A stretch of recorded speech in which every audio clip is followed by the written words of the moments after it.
Scholastic Audio presents Ghost Beach, a Goosebumps classic story by R.L. Stine.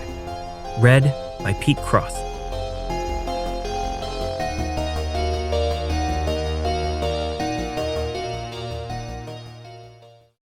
The bat swooped low. So low, I could feel the air from its fluttering wings.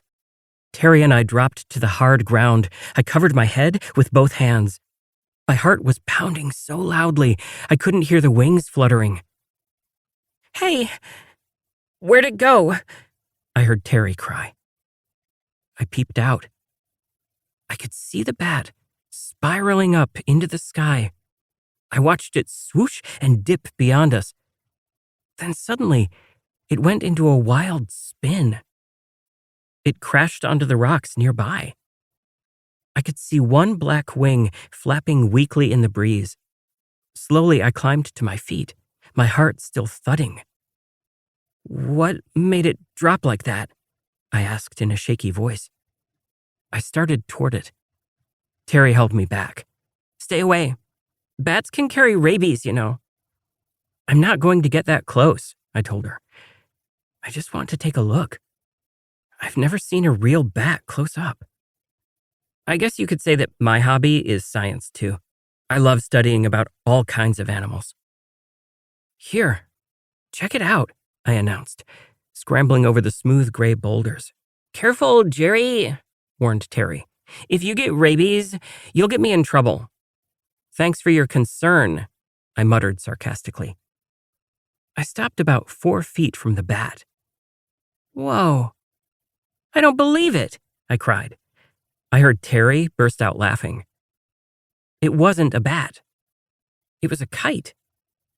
I stared in disbelief. The 2 red eyes that had seemed so menacing were painted on paper. One of the wings had been ripped to shreds when it crashed on the rocks. We both bent over to examine the wreckage.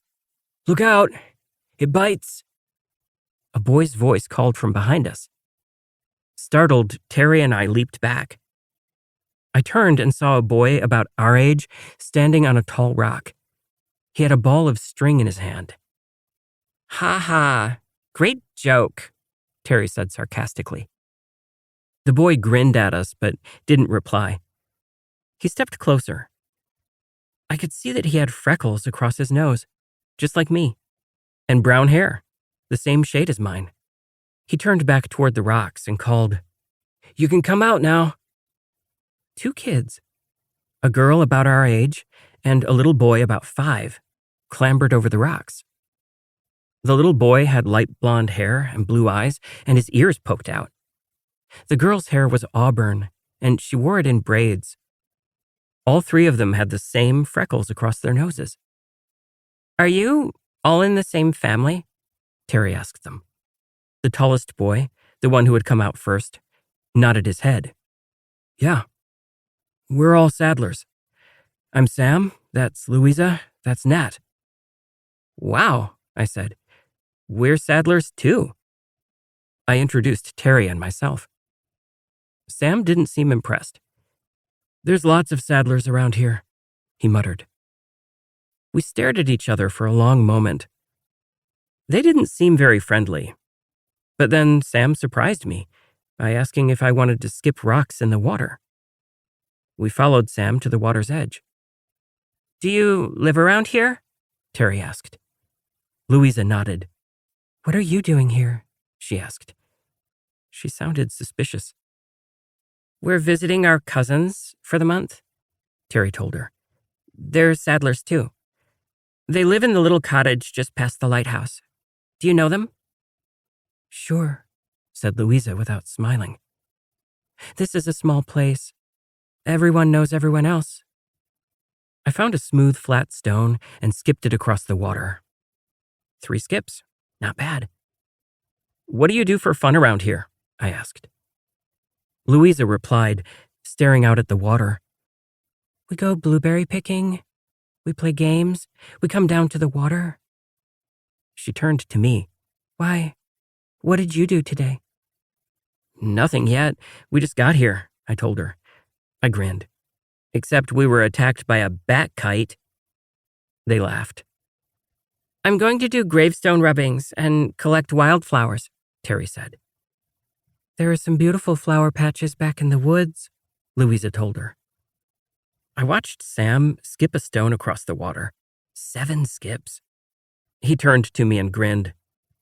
Practice makes perfect. It's hard to practice in an apartment building, I muttered. Huh? Sam said. We live in Hoboken, I explained, in New Jersey. There aren't any ponds in our building. Terry pointed back at the cave. Do you ever go exploring in there? She asked. Nat gasped.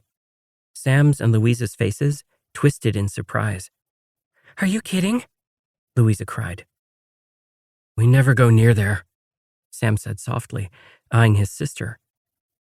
Never? Terry asked. All 3 of them shook their heads.